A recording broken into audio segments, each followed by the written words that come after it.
Jimmy, welcome to the world of owning your own transport.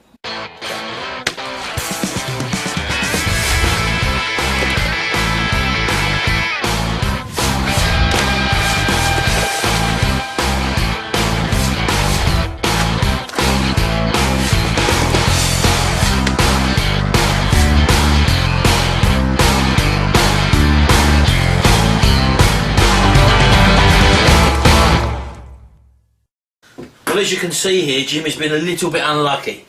He was using his bike for about a week, I suppose, and he went to go to school on it a couple of days ago, and he got to the bottom of the road and it just conked out. Anyway, pushed it back home, I've stripped it down, and let's show you what we found. Well, initially I took the head and barrel off, and obviously, as you can probably see here, from the state of the piston, it's actually dropped a ring, or both rings actually. You can still see the fragment of one of the rings left in there, and it scored the actual piston up, which is now obviously no good whatsoever. And if I take you over to the barrel as well, I mean, the barrel actually, he's got away pretty lightly with the barrel, but for the sake of a replacement, I could hone this out, I suppose, but I'm not really going to bother. There's no scores down it, it's just aluminium from the piston that's got on top of it there. But I'm going to we're going to source a new head and barrel. Anyway, that's the main thing. So obviously we could have got away with just a top end rebuild, but what's bothering me is that when you actually rotated the crank, the bearings are a bit noisy and it's a bit gritty, and it was getting stuck every now and again. I tipped the engine up and I actually got some little bits of metal out, if I can just show you. But what I actually got out of there was, I don't know if you can see that little thing there. They're just some sort of little pin. Now, I'm not too sure what that is, but we also got these little bits out of the crankcase as well. Now again, to my way of thinking, these little cutouts in the side there look like it's where these pins, whatever these pins are, used to locate. So I'm not too sure what they are yet until I've actually stripped the actual unit down, but these come out of the actual crankcase. So what it means obviously is a strip down of the engine. Now, typical what you get with these aluminium engine motorcycles or anything, I suppose, when you've got different metals coming into contact with a surface, like we've got the bolts going through here, obviously stainless steel, or they might be plated or galvanised or whatever they are. But as you can see, two metals coming into contact, two different metals have got a totally different potential difference, and that's when you start to get corrosion. So we've got broken bolts all over the place in the actual casting of the engine. We've got one there.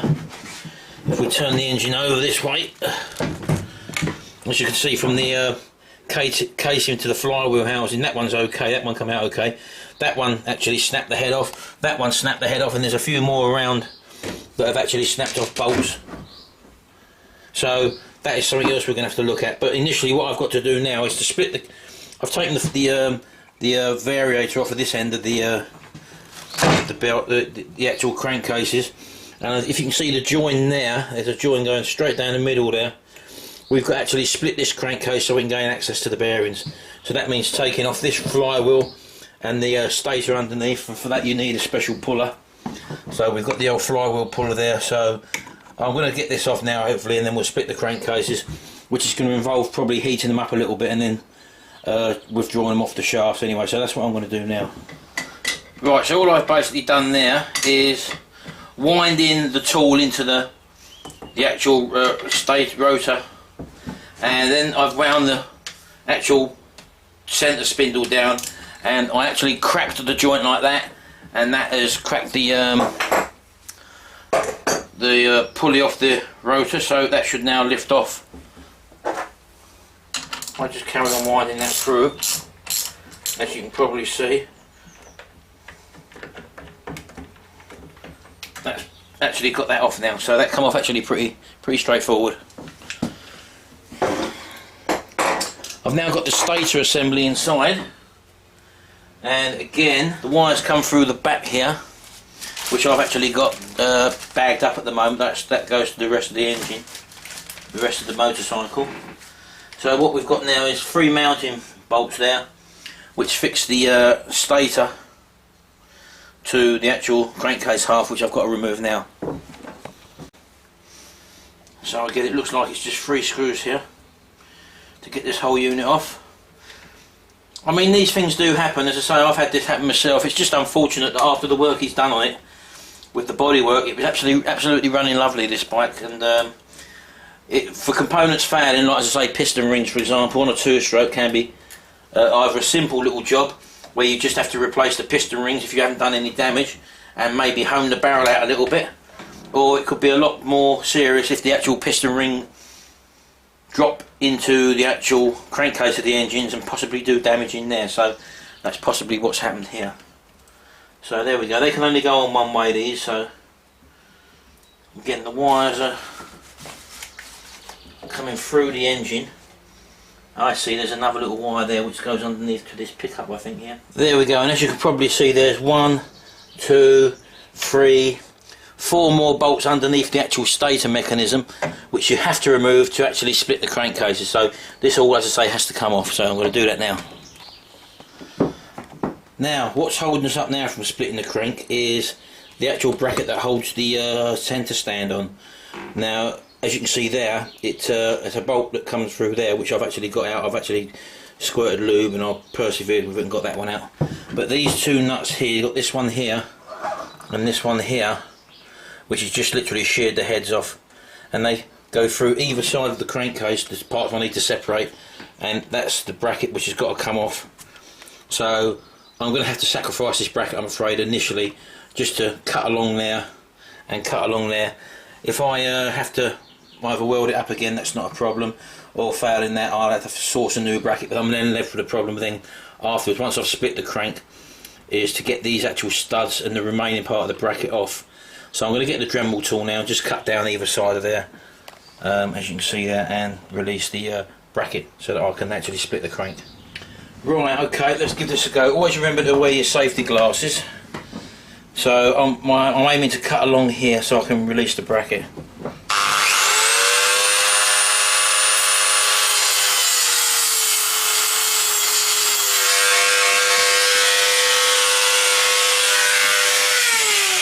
I'm going to try a different disc in there.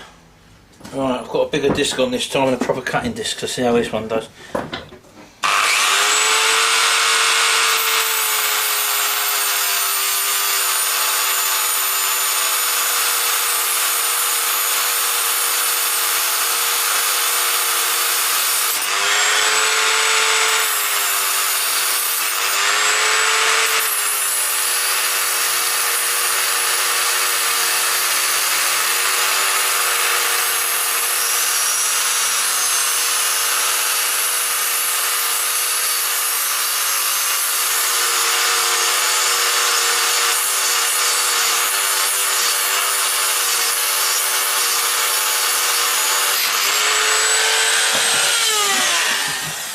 Right, okay.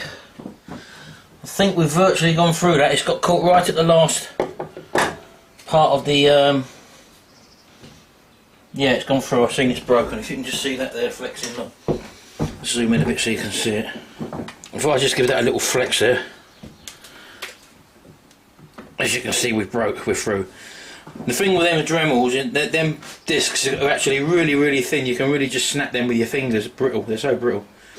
But you've got to let the drill do the work. And as you see, once we had the proper cutting wheel in there, we actually cut through there in a pretty quick time. So I'm just going to do the other side now. You haven't got to see that. We'll take that bracket off and we'll see if we can split the crank.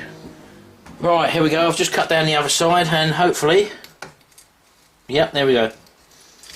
So I've now got that bracket separated, which means that I should now be able to extract the crankcases. I'll probably have to heat them up first to just make the outer aluminium increase in size, because they are like a tolerance fit on the shaft. So that's what I'm going to be doing now.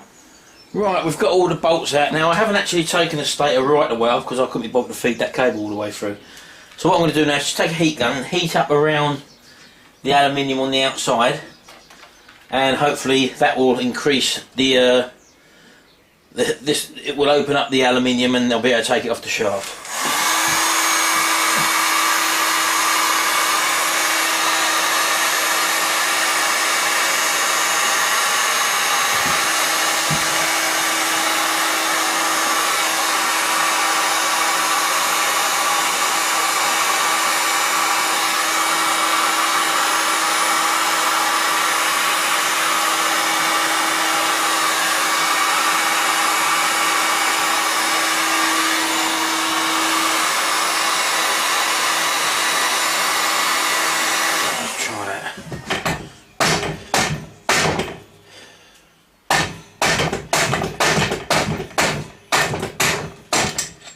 Here we go.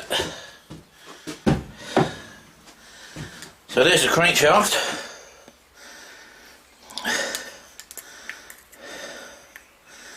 No visible signs of anything that's exploded in there. Let's take a look at the other bearing.